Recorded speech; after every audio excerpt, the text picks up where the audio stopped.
Well, greetings everyone, and welcome to a very special online event today. It's called The Sacred Way of Cannabis as a Spiritual Ally. Skillfully harness the transformative plant's power to open your heart and embody divinity. My name is Stephen Dunn. I'm the founder and president of the Shift Network, and I'm really feeling blessed to be with you here today because I know personally that cannabis has real powers to open our being in ways that are very harmonic with our deeper intelligence, our soul, and that can really be a great blessing on a spiritual path.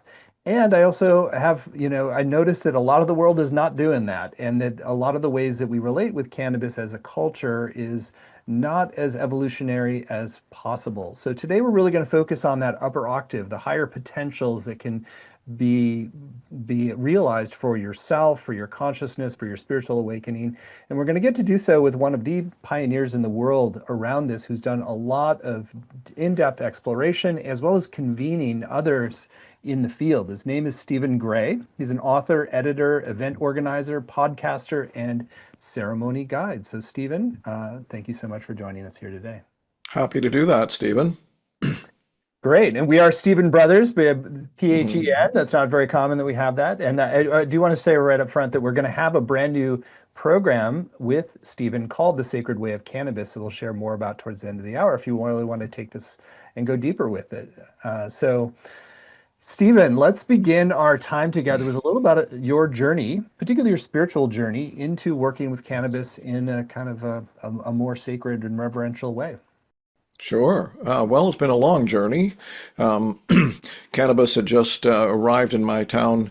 I'm old enough that it was just kind of filtering its way through up from the States, up from California into Canada and so on. So I didn't encounter it even until I was about 17. But I immediately knew this was a plant that I wanted to work or to be with. But I had no idea about its quote unquote spiritual, capabilities at that time. But there was something that happened at that period of time. Now we're talking about the very end, for me, the very end of the 1960s and into the early 1970s, which was there was an explosion of interest in spirituality, particularly of the East, of Asia, but not exclusively that, and psychedelics, including cannabis. They came together at the same time. Some people were only interested in the sensational aspects of these plants. Many of us were interested in the possible dovetailing between spiritual development and the use of these substances. So I was aware of that from the beginning, but it took me, quite honestly, a long time. I worked with psychedelics a lot at the time, not necessarily with wise set and setting at first, like many young people. But then cannabis was a slowly developing evolution for me, and gradually sort of honed it into use it more and more with a sense of discipline, you might say. And sometime around about the 90s or so, I really started to dig into this notion that this plant, as you said at the outset, Stephen, is misunderstood for the most part and has this other vast potential. For the last 20 or 30 years, I've been going in that direction, increasingly using cannabis to meditate with and for creative use, things like that. Not sloppily, not overdoing it, and so on and so on. And then starting in around about 2010 or so, I just had this very strong feeling that this use of cannabis has been, hidden information, an open secret, you might say, and people need to know more about it.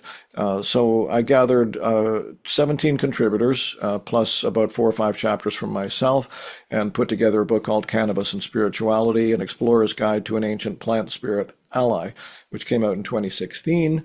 For that book, I'll just finish up with this. For that book, I wanted to put in what I called a kind of a user-friendly, flexible template for how people might do ceremonies with it. And I won't go into this now. You can ask me more later if you want, Stephen. But one of the beauties of cannabis as a spiritual ally is that you don't need to have an ayahuasquero who's just spent 10 years training in the jungle. It's a much more forgiving and safe plant in that regard. So I wanted to give people a kind of a template for how to do ceremonies. And so I figured I needed to have a little more experience. So I started gathering friends ends of like 2011 or so, somewhere in there. And basically that took off, and I've been doing it ever since. Not so much anymore, but I've led, I don't know, probably 50 or 60 different cannabis meditation focused kinds of ceremonies since then. So that's essentially where we are now. Hmm. Well, let's go into the ancient roots because I think that's part of uncovering these secrets is understanding just the long lineage in many cultures of working with Mhm. cannabis for spiritual purposes and for community healing as well. Yeah. Well, maybe I'd throw in a quick, I think this is more or less on that topic, Stephen, a quick little anecdote. There was a fellow named Baba Rampuri who had written a book called Autobiography of a Sadhu, not to be confused with Autobiography of a Yoga Yogi, a famous book by Paramahansa Yogananda. Anyway, I was aware of him. He was a leader of a group of the Naga Babas in India that use cannabis, ganja, in their chant practices and whatnot. So I wrote him and asked him if he'd contribute. And there's a few, ins and outs. It ended up I lost track with him. But his first answer was no, because people in the West don't understand this plant.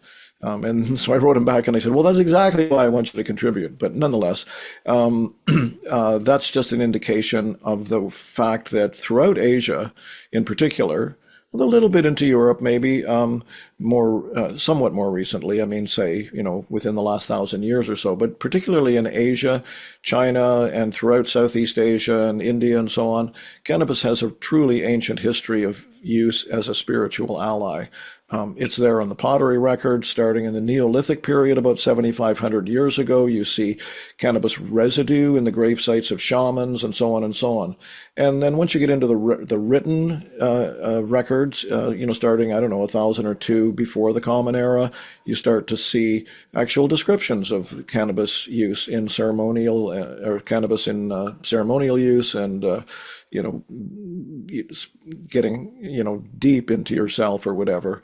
And then as you go forward, you start to see more and more. One of my favorite aspects of that history is the Sufis. Probably most of the people who might be watching this are somewhat aware of the Sufis. If not, they are, or have been for a very long time, what you might call the inner mystical tradition of Islam. And I don't think it's openly used with the Sufis anymore, but for quite a long time, at least several hundred years, maybe starting somewhere around 1,000 of the Common Era. Excuse me, the Sufis, hashish in particular, was a central aspect of their spiritual work. I'll just throw in one of my favorite all-time quotes by a Sufi poet named Fuseli around about 1500. He said, "Hashish is the Sufi master." I mean, those few little words are very powerful. I think that hopefully is obvious. That the implications of a statement like that are pretty powerful. And then you get into, I'll just mention one other aspect of this. There's a wonderful report. I think it's available. I'm sure it is actually. It's called the British Government India Hemp Drugs Commission report, more or less that, of 1893-94. And there's an appendix in there. I think it's Appendix C by a guy named J.M. Campbell. He was interested in the spiritual use of cannabis. And there are some incredible stories and accounts and even quotes in there about how cannabis can connect you to the divine and so on. So it has a long history. I won't go into detail at this point, Stephen, but the 20th century has not mostly been kind to cannabis. Hopefully we're experiencing a renaissance now. Hmm. Yeah, it seems like we've kind of imported a lot of our materialism onto cannabis and just focused on what are some of the, either the problematic aspects or the biological benefits versus the actual spiritual illumination that's possible. Yeah. I'm struck by that, the Naga Baba that you mentioned, saying that he didn't want to contribute because we didn't understand. So what do we now need to understand, drawing from these ancient practices, working with cannabis in a sacred way? Well, one of my favorite ways to think of cannabis, or define cannabis, it's certainly not the only thing that you could say about how it functions, but in a somewhat non-specific, non-scientific way, I think of it as a non-specific amplifier. This is a term that I picked up from descriptions of psychedelics in general, non-specific, or sometimes I've heard it say unspecific, but non-specific amplifier. So in the sort of lay person's way of describing what cannabis does, I mean, the people who study these things do know what the biochemical functionality is. They know what the pharmacokinetics are, basically. But in this kind of layperson's way, the amplification function means that it opens up channels. It opens up blood throughout the body. It brings fresh oxygen throughout the body in a deeper way. It opens up what Joan Bellow from my book calls the oppositional muscles of the rib cage, allowing for greater airflow. A friend of mine a colleague who's written a couple of very, very popular or successful books, I won't mention his name, his first book sold, I don't know, 500,000 copies or something like that. He writes under the influence of cannabis. Now that's a different kind of use than I'm mostly going to be talking about with you and as we go forward here. I asked, for instructive purposes, I asked this gentleman why he does that. And he said, well, it's a vasodilator. So it opens up, arteries and veins and things like that, and allows freshly oxygenated blood to flow into different parts of the organism. So then the question is, if it's a non-specific amplifier, if it gives you this intensified or enhanced energy in a number of ways, mind, body, spirit kind of ways, then what do you do with that? Well, most people don't know what to do with that generally, as you know, no disrespect meant to any particular individual, other than, people like it for enhancement of certain kinds of experiences and for relaxing. So those aren't altogether different from use as a cannabis spirituality, as a spiritual ally, but it requires more, I would say, focus, more intention and skill to start using cannabis as a spiritual adjunct to your spiritual development practices and so on. So it's something like that, this amplification capability. Yes, I should say that about that.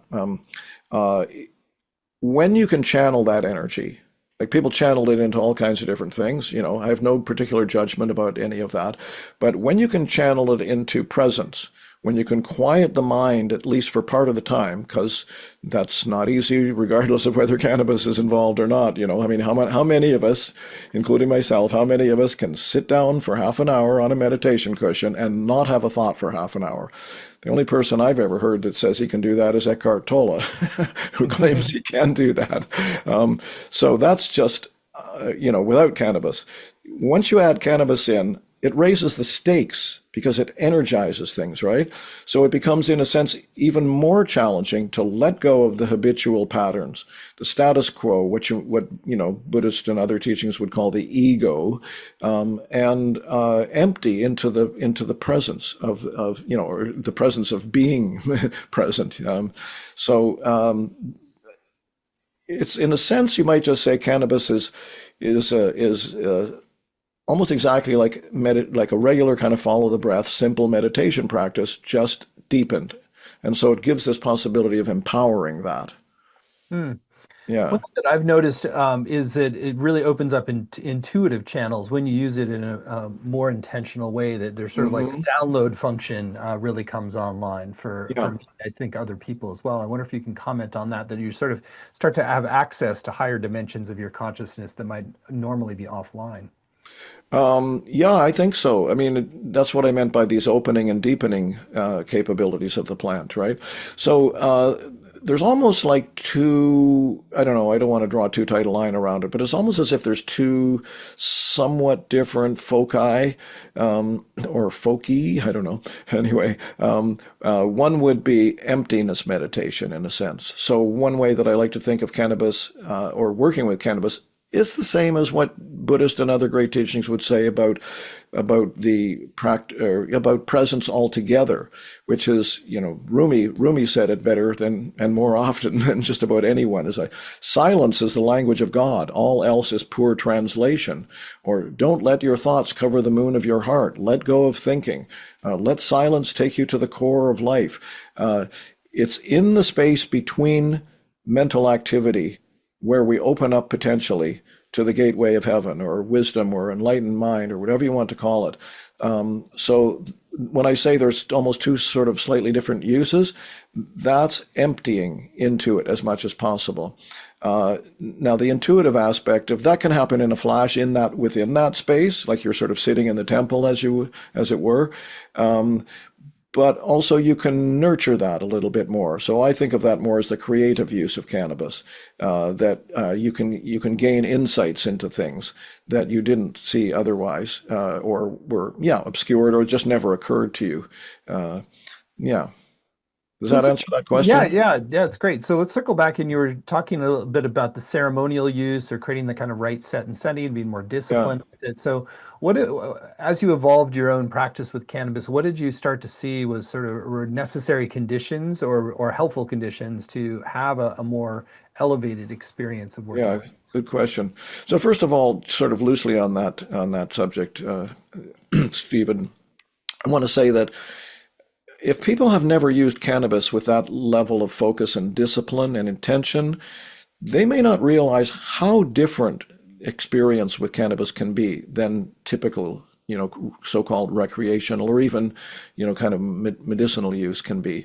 And I know that that's not speculation, that's not theory, that is from these ceremonies that I've done. Because people say, we always have a sharing session at the end, right? And people say to me, or share with each other, oh, this is really different from any way that I've experienced cannabis before. A lot of people used it a lot, as we know, when they were younger, maybe, mid to late teens, early 20s and so on. And at a certain point, a lot of people go, this doesn't really work for me anymore. Or, I got to kind of settle down and, focus more on my life. Or they don't like the thoughts that are coming up. That happens a lot. I hear that a lot, right? At a certain point, it's almost like it turns on you. And that's that is actually part of what makes it a spiritual medicine or ally, is that it can also be a truth serum. So it's how you work with that, right? Like, do you judge yourself because you realize your game wasn't quite honest with yourself, you get some insight into vulnerable aspects of yourself. And a lot of people don't like that, actually. And that can produce paranoid thinking even as well. However, when you do it in these ways, like when we do the ceremonies, I tell people, you just have this really short chunk of time here, right? You may get some amazing thoughts. You may want to work with them. You may want to nurture them. You may want to write them down and go with it or whatever like that. But you just have this precious little chunk of time to work with cannabis in a different way. And that is whatever comes up in the mind, just let it go when it comes up. That's the basic meditation, universal meditation practice. Just let it go. Comes back again, let it go again. Rumi said 1,000 times, just keep coming back, right? So, and then what happens is, people are not working the narrative of these sometimes self-sabotaging, ideas and thoughts that come up. And so it's not totally, but it's a radically different way to experience this plant for most people. When you can sit down, as Terence McKenna once said, sit down, shut up, and pay attention. But just sitting down in silence for whether it's an hour and a half or whether we do an all-day one where we include a very mild edible, is more or less impossible for most people. So I mix it up.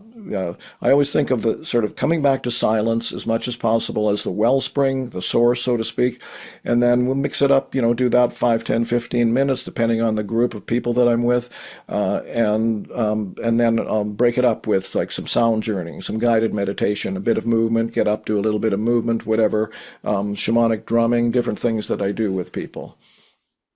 I want to ask about setting the intentions in a ritual container. One of the things I've perceived is that sometimes if you don't set a kind of very intentional field and call in forces of protection or alignment, that Hmm. there's almost like more psychic clutter that can get in the space. I wonder if you've had a similar experience in that sort of like calling a circle into being is actually a very important part of like that experiencing some of those higher octaves.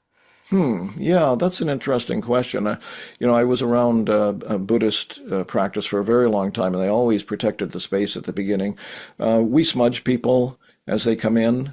We'll smudge the space. things like that, try to keep the space clear. I personally haven't experienced or heard people say that there have been unwanted energies come into the space. I think that's partly, my general intention with these and the intention that people come in with. And also, as I mentioned earlier, Stephen, I think cannabis is a gentler and safer plant, although, you probably know it can be extremely powerful, especially when you take it orally. But I think it's, for some reason, less susceptible. I've been around a lot of the other ones as well. I've done 30 or 40, ayahuasca journeys. I worked with the Native American Church for about a dozen years, probably did 30 or 40 of their ceremonies. It's really, really important with those really strong psychedelics to create a safe, protected container. So I think cannabis is a little, in my experience anyway, it's a little easier that way in general. But people, I ask, we don't necessarily talk about intention all that much. Like, I don't necessarily kind of insist that people state a specific intention. I would say it's more of a general intention to be present, meet the plant as much as possible where it can meet you, so to speak. And that comes back into allowing space in your mind, allowing yourself to settle down and be quiet mentally, and so on and so on. Yeah. How do you recommend that people sort of like move energy with cannabis? Because it does always seem to open up more energetic sensitivity or more awareness of where things might be flowing or blocked in your system. Yeah, that's an interesting question too. Yeah, I lean on the side of trying to channel as much as possible, channel the energy into surrender, into presence, right? So the more you move around, the more you're, I don't mean this in any judgmental way, but the more you kind of move around and do things. I mean, a lot of people don't actually, they would instinctively not want to sit down and do nothing with cannabis because of that energy that you just spoke of. They want to do things, even if it's like sweeping the kitchen floor, they want to move. And that's partly, as I see it anyway, partly spilling off this potential energy. You're finding ways to channel it into, move it and channel it. But if you could actually, not all the time, not completely. I mean, I'm talking in the context of these ceremonies, We don't just sit there. As I say, we get up and move around a bit. If I do an all-day one where there's a mild edible involved, I'll do some dancing later on as well. But I do want people to, ideally, as much as possible, take that energy and allow it to open you up, and the less sort of distraction or activity going on, the better, the more likely that can happen, in my understanding. Mm-hmm. Yeah. It seems like a lot of your coming back to presence, coming back to kind of a witnessing stance is very central in the way you're working. So maybe share more about how you've learned that sort of cannabis can assist you in sort of like maintaining that stable witness presence, and how to sort of optimize that. Did you say stable? Stabilize that. Yeah, yeah. Well, stabilizing is a challenge, because of what I said earlier about this, the raising of the stakes, as it were, is that cannabis for probably most of us also stimulates ideation. It stimulates thinking, right? It gets those juices going for a lot of people. Okay, so let's see. Let me correct that a little bit. Not correct it, but I think the really important thing to understand in terms of the raising of the stakes issue is that ultimately, I'll try to keep this super short, but ultimately, as I understand it, still, struggling along the path like so many of us, I'm, not living in the temple permanently, with the light shining through me. But as I understand it, the journey, if you will, is of spiritual awakening, is gradually learning to let go of all the stories that we have, all the concepts and all the beliefs that we have that are creating a kind of a fog, or my old Buddhist teacher called it a cocoon around us, right? So somehow, if we can get ourselves into that quieter place and as you said, stable, but it's not necessarily, it doesn't have to be stable like you can sit silent for 20 minutes or half an hour. It doesn't have to be that. Because even short openings bring, this actually, pardon me, because this actually leads into dosage issues as well. I don't know if that was a question you were going to ask me or not, but Sure. dosages is a really important aspect of all this. You can have a very light dose. It can help calm you, settle you a little bit, especially as with that kind of intention to be present with it. You mentioned set and setting, etc. And then oftentimes the way I like to think of cannabis is, or the optimal dosage is the dosage that you both want to and can handle. So the can part is how strong of an effect can you stay more or less present with and not go, obsessively into thinking or, have what people sometimes experience as overdose experiences of, nausea, dizziness, things like that. Paranoia will come up, Those are all potentially indications that you've taken too much or that you can't handle that amount of power. So ideally, you work your way up to it. And if you do, and if you can, then there's the potential to go very, very deep with that plant. Hmm. Do you find it for people who have less experience, is that something you just have to experiment into, or are there kind of typical ranges that you'll start people at in terms of milligrams or so? Well, it's almost a cliche, or maybe it is a cliche these days, start low and go slow, is a common admonition for people. You see it on newsletters.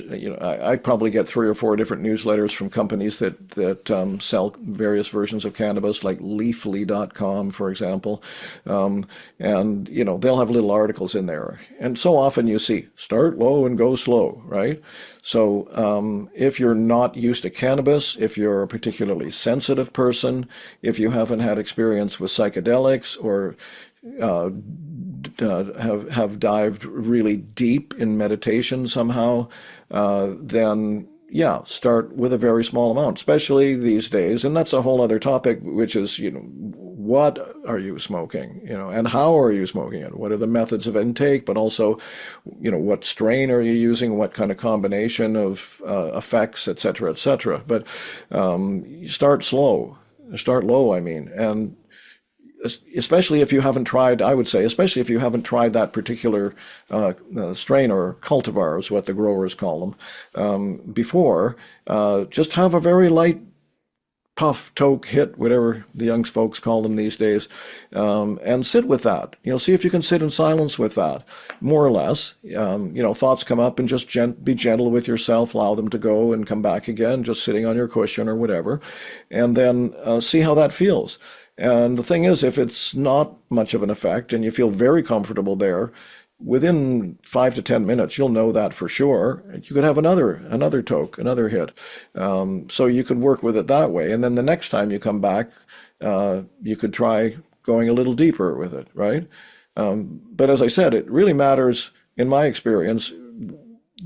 I only get my plant material from generally one source because they're people that grow outdoors, sun-grown, organically, with companion plants around them, which they say help, and also with love. They do it with love, and lots of people say that matters. It's not something that will easily amend itself to avail itself to scientific measurement, but it could be a thing. That when the grower has put that kind of love into the plant, it may affect the end result. So yeah, just working with all those kinds of things. I'm not even sure what your question was anymore, Steve. Sorry. No, that's all right. Well, I think this is leading into. I know we want to have an experiential portion of this Ah, time yes, right. together, and so I wonder if you could now take the time to lead us in a guided practice to really anchor in some of the key insights about how to work with cannabis and the energy Hmm. dimensions. Well, sure. This is actually I'm gonna do two little guided meditations, and they're non-cerebral. They're not adding information particularly other than the experience itself. But when I have said in our interview previous to this that you keep coming back to the wellspring ideally, there is a practice, a meditation practice, which many of your viewers may already be familiar with, which is the closest to non-practice as possible. In other words, the ultimate aspiration or goal, if you will, is simply to be present, simply to be able to be fully present moment by moment throughout the day. However, since there are a lot of obstacles to that possibility, having an actual practice where you ideally sit down and just put a little more discipline into that sense of presence and watch what comes up in the mind and then let it go whenever, as much as possible, right? So that is what I would call the universal practice. It's almost what you would call formless. So formless is how to be present all day, so to speak. And the next closest thing is to add a little bit of technique. So I'll just go through that super briefly. I was a Tibetan Buddhist meditation instructor for 20 years or so. So this is like the short version of that.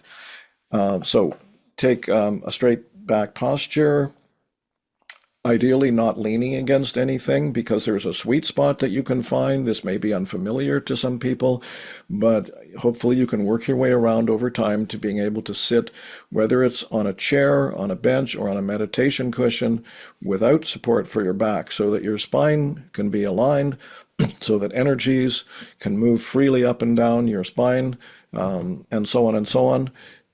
It doesn't require any kind of special thing, like you don't have to sit in lotus practice or lotus position or anything like that. Just the point is to be upright and straight backed and allow your body to take its place that way. And so that's the position. And then the next thing is just simply pay attention to your breath, but not in a heavy-handed way, not like hyper-focused. In our practice, we used to say, put about a third of your attention on the breath so that it's not like super concentrating, right? And then, but don't try to manipulate it. Doesn't matter whether it's coming in shallow or deep. It's just observe, allow the breath to be there. Because obviously, and I'm sure most people know this already, the breath is real. It happens all night and all day, right? It's part of the autonomic nervous system. And so we don't have to control the breath. We can just allow it to be. It's our anchor back into the present when thoughts come up. So we sit there. In my way of practicing, you actually have your eyes open, but that's a whole other issue. Eyes closed is fine too. When we do it, we have our gaze cast soft focused about 6 feet in front of us. And then we just gently pay attention to the breath, as I said.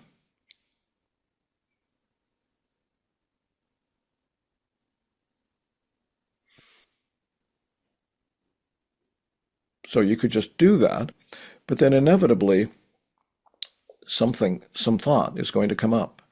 And it's really important in this kind of practice to realize that it doesn't matter what the thought is. It can be anything from a hyper focus on the pain in your knee to an earworm of a song that keeps going around your mind to a rehash of a conversation you had the day before, fearful anticipation of what's going to happen tomorrow. When cannabis is involved, it could seem like the greatest creative thought you've ever had in your life, right? So whether it's with cannabis or not, the point is just recognize it as it arises with no judgment whatsoever. We used to say no praise, no blame, right?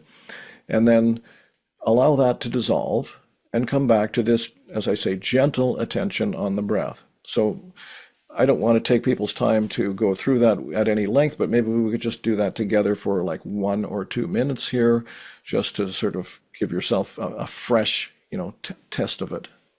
So check posture. I always say that first. Check posture. Pay attention to breath, no manipulation. Thoughts come up. Let go. Come back to the breath.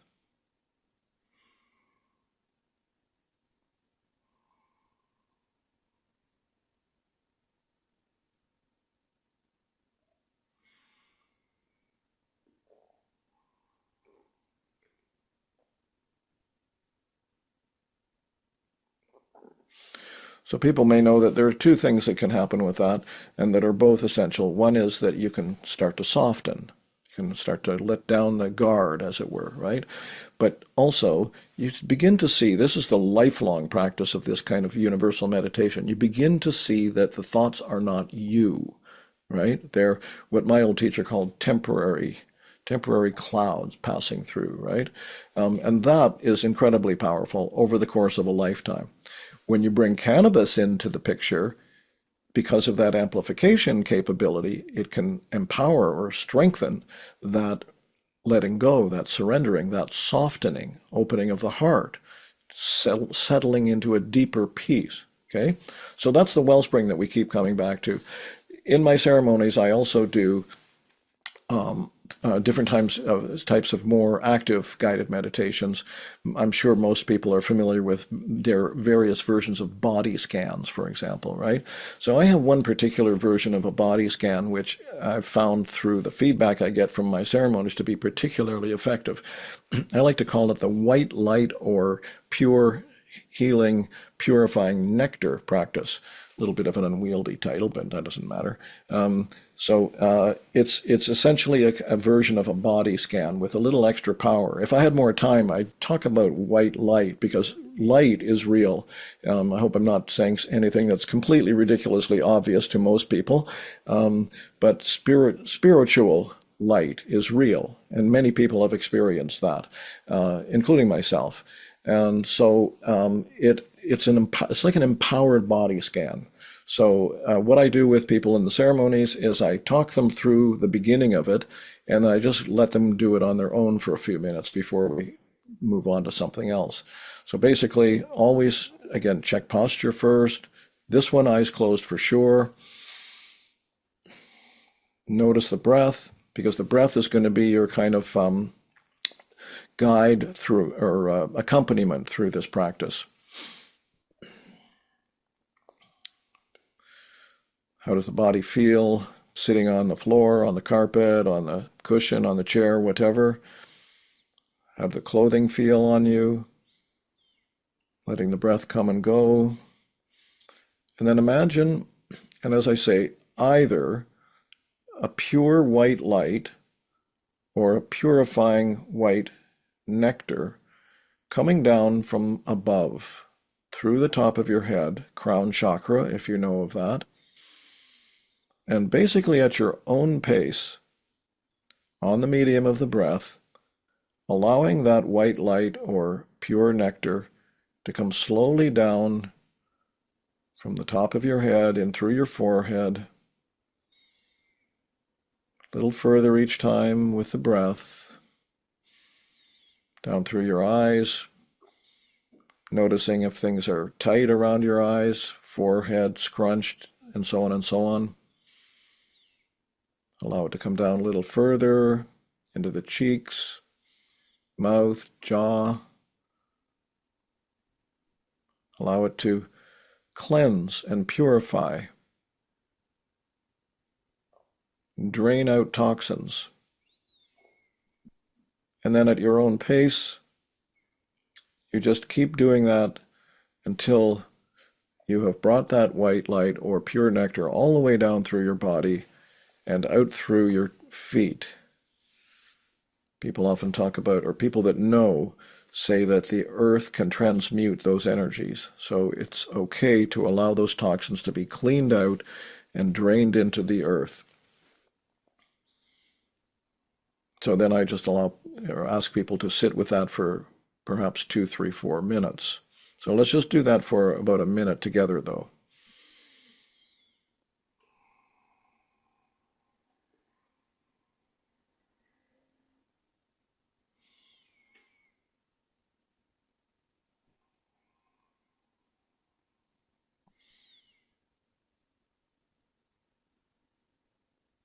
Keeping the connection with the breath.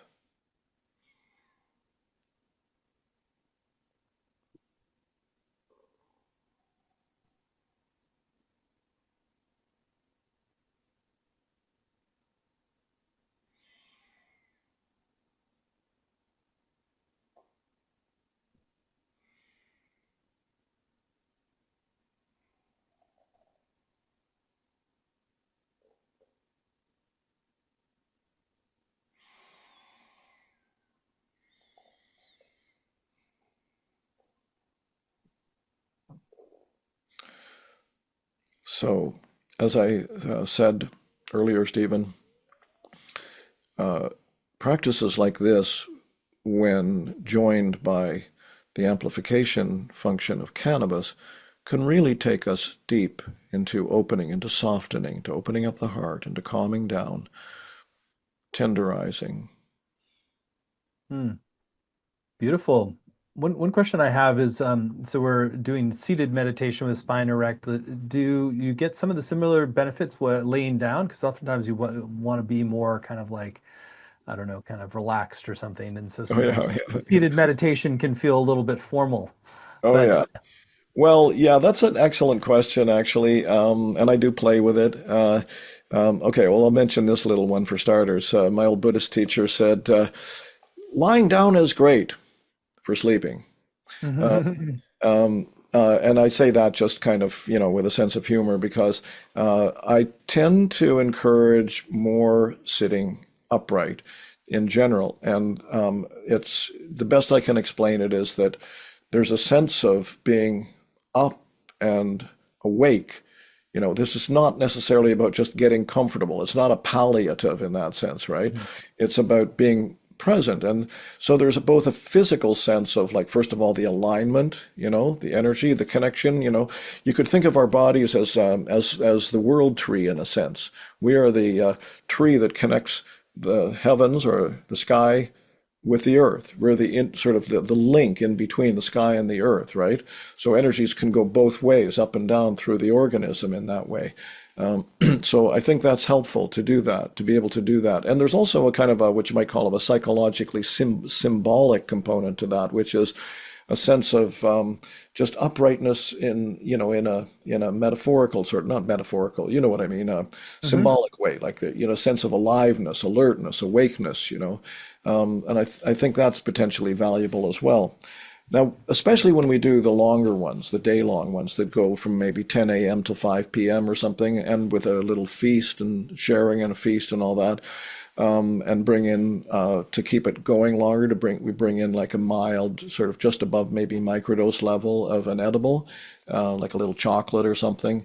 Then I will have people lie down for longer chunks sometimes. The reason I don't encourage a lot of lying down, and this would be different for different people.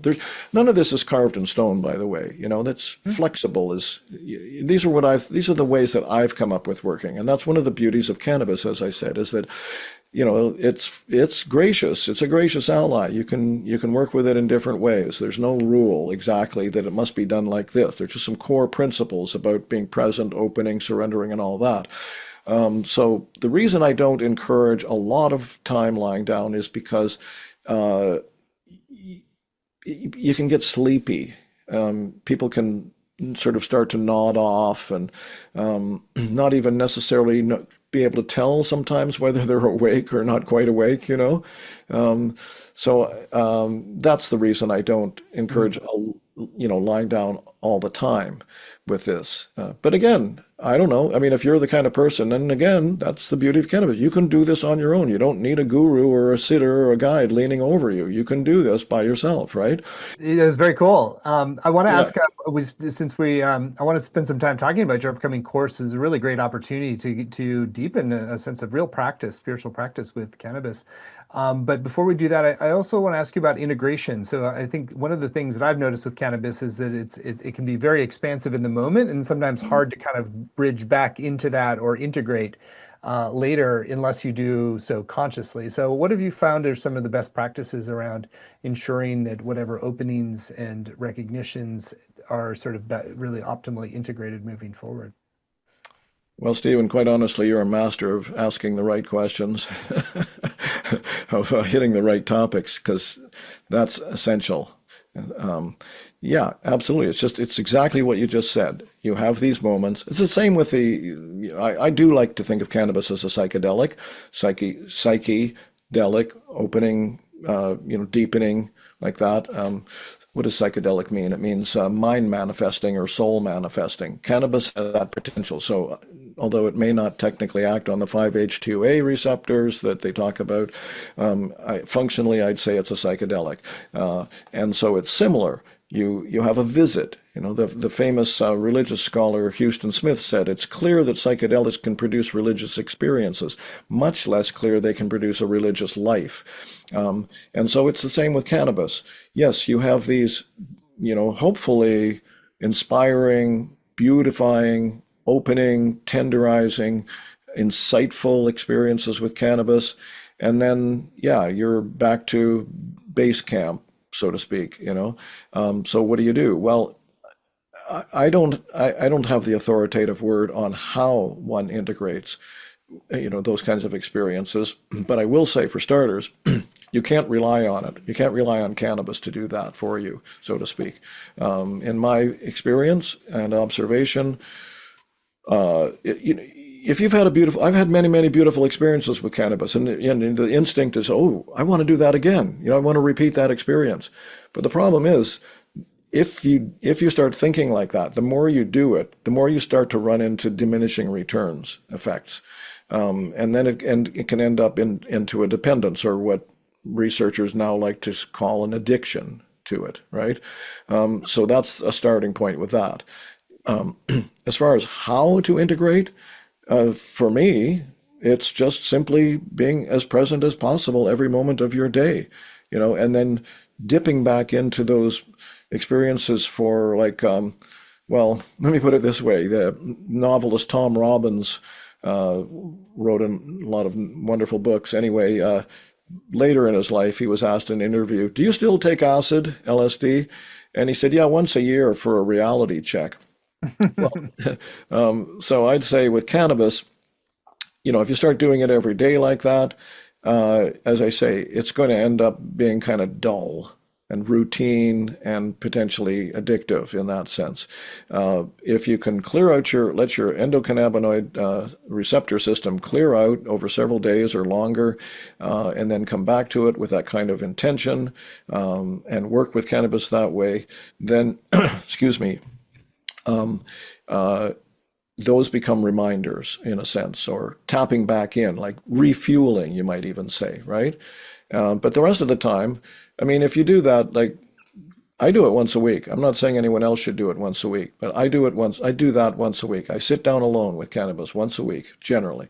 But then, that we're talking maybe 3 hours out of how many hours are there in a week? 100 and some hours. So it's a really minuscule percentage of my awake time over the course of 1 week. So the rest of the time, what am I doing? Well, that simple kind of meditation practice that I mentioned before is absolutely useful for people. And even if you can't do that, Eckhart Tolle, in his wonderful book, The Power of Now, said, you don't necessarily always have to be sitting down to meditate. You can bring that sense of presence wherever you are. If you're standing at the water cooler at the office, you can go, oh, am I in my body? Am I allowing my breath to come and go gently? Am I feeling my feet on the floor? That kind of thing. It's all about, in my understanding, it's all about just practicing presence. Beautiful. Well, I want to spend some time now talking about your upcoming course, since it's a really powerful way to deepen a practice with cannabis that I know so many people use it casually. They've had some openings, but have never really made it an intentional, deep, nourishing, opening kind of practice Yeah. for going forward. So the course that Stephen's going to teach is called The Sacred Way of Cannabis. Consciously engage this potent spiritual ally to open your heart and embody divinity. It's at the URL, thesacredwayofcannabis.com, thesacredwayofcannabis.com. It's a 7-week program. There are no prerequisites for this. It's just if you feel intuitively drawn. You don't even need to work with cannabis directly. You can still just get the practices of how you can work with a medicine plant like this in a very conscious way. So I'd love for you to share in your own words about some of the intentions for what people will come away with, and then we'll go through the modules and give a preview of what's coming in each.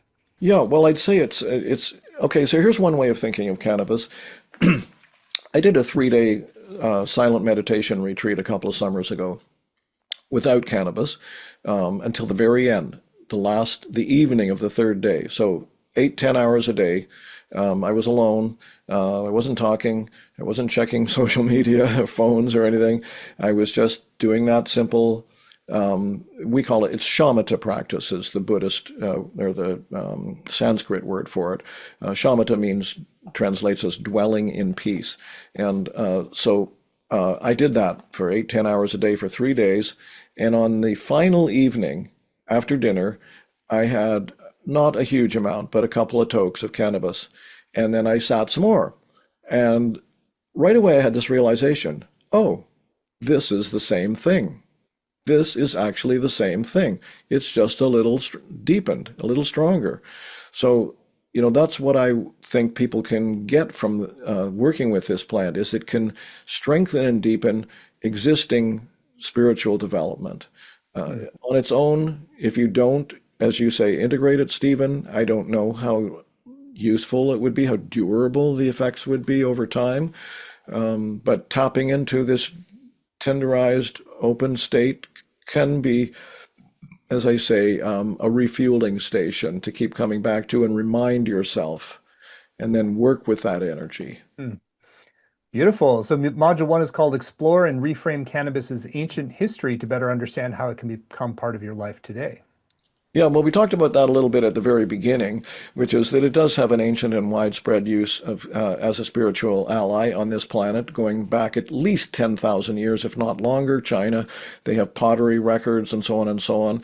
I mean, the plant has been around for 90 million years, they say. 30 to 90 million years is their best guess. So it's been around from the beginning, and it grows almost anywhere. So we know it's been accessible to people. And it wouldn't take you long to figure out that if you threw some stalks and so on your fire and inhaled it, oh, here's an altered experience. So it's our plant. It's the people's plant. This is not some Johnny-come-lately, new age, hippie-inspired pipe dream idea. This is something that's been with us. This is our plant, and it will always be our plant, and it can be used effectively for spiritual awakening. Module two, use cannabis as a non-specific amplifier to open your heart and deepen your sense of inner peace.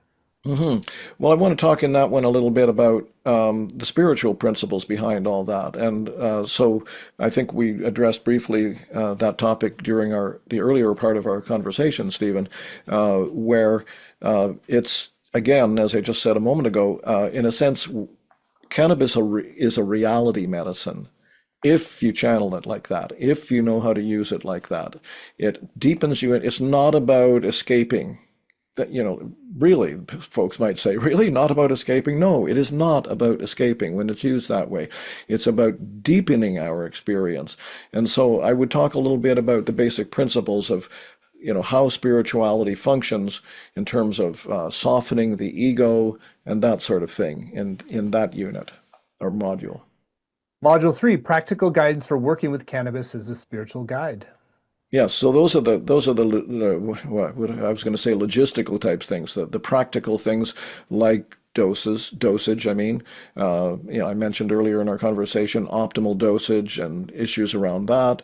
Very important issues around the cultivar, the strain. I didn't say much about that earlier, so that's a topic that is really important to dive into at a deeper level. Methods of intake we didn't talk about here, so that's really important as well. Frequency of use is another issue. And a few other related things.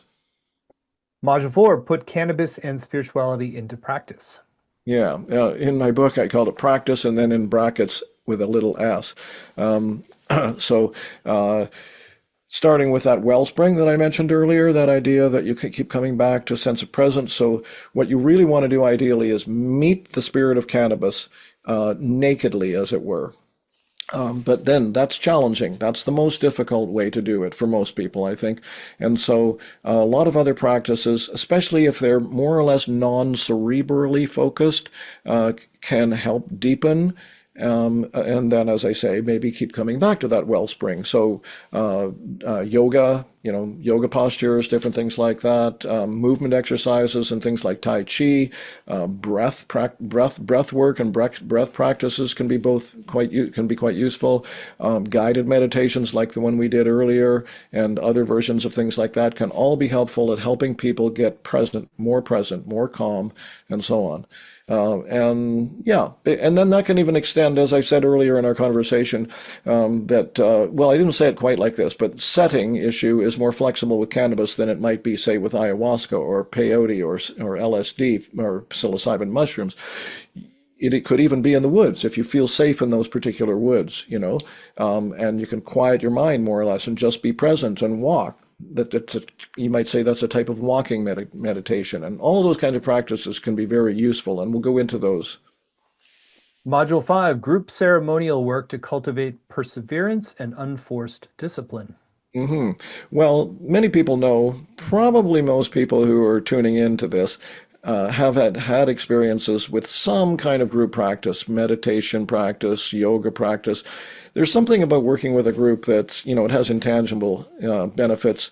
That's why I use the term unforced discipline. You're allowing yourself to be in a place where you're not going to get up on a whim and go, check that, thing you wanted to look up on social media, or go and, have that item of food that you suddenly got a hankering for. You're going to stay there. So there's something about group work altogether that's very beneficial. And then, as I said earlier in our conversation, I want to go through a kind of a flexible template with people about the kinds of things that they could do, and then we're going to do it. We're going to have a sort of a condensed version of it. Module 6, avoid common pitfalls so cannabis can help you manifest your creative visions. Yes, well, there are different kinds of cautions and obstacles potentially. One is the dependency and, quote unquote, addiction issue that I spoke about earlier in our conversation.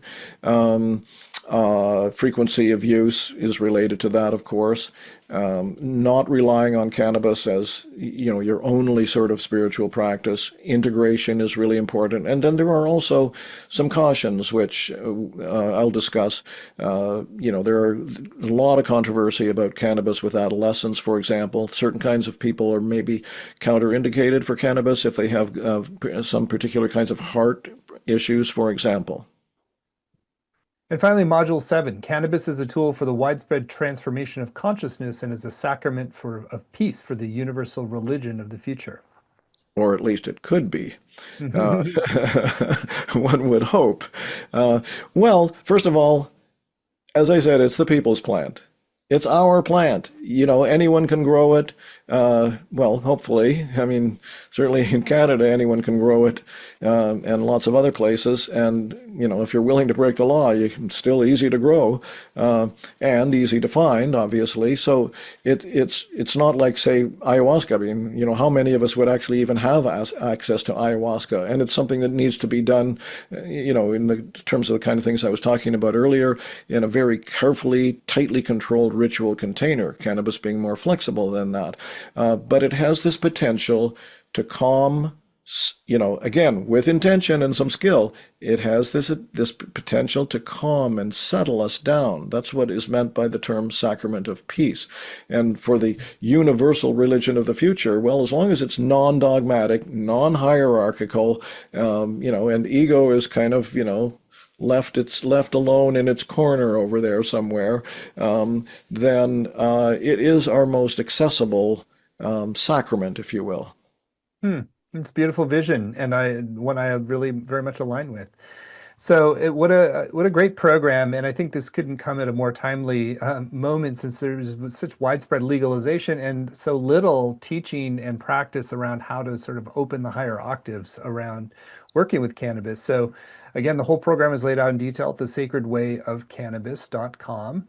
In addition to the 7 90-minute live sessions that we just described, you'll get recordings of every session, both video and audio, as well as word-for-word transcripts.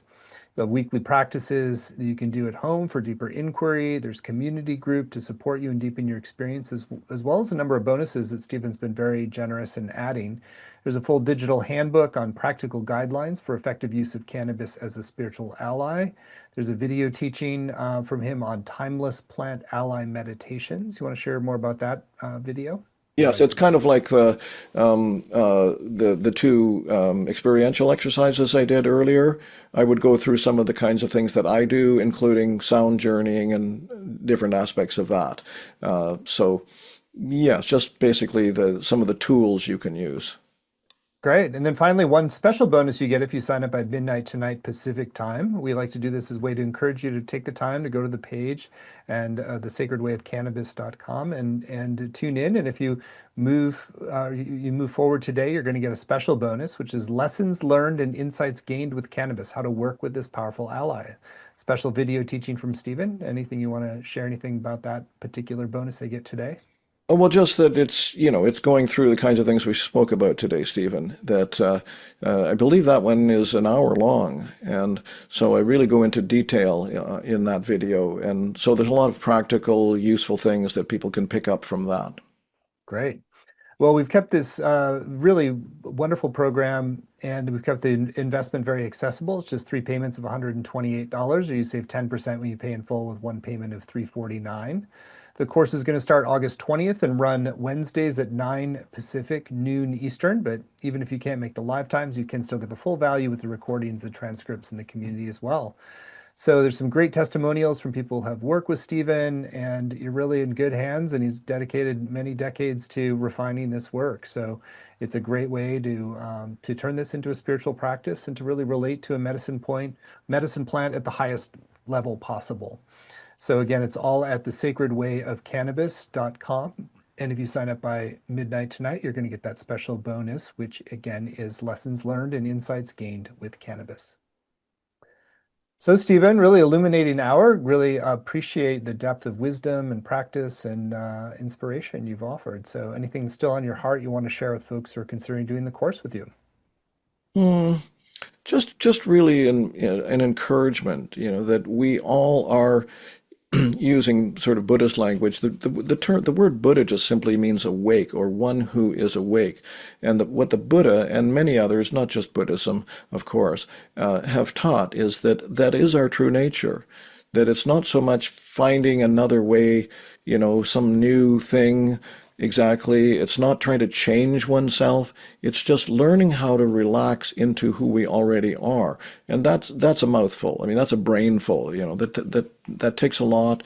It's a long journey. It's not like you're going to change overnight, but I think I really want to, share with people. I'm still on the path like many other people. I'm not, as I say, I'm not a fully enlightened person by any stretch, but I've come a long way, and I know other people can come a long way. And cannabis has been quite helpful with that, to be honest. Hmm. Well, thank you for your sage words and your living example. And Stephen, it's been great to spend time with you, and I look forward to your upcoming program. And if you'd like to join, you're welcome to do so at thesacredwayofcannabis.com, and you will get that special bonus when you sign up by midnight tonight. So thank you so much, Stephen. Thank you all as well. Thank you.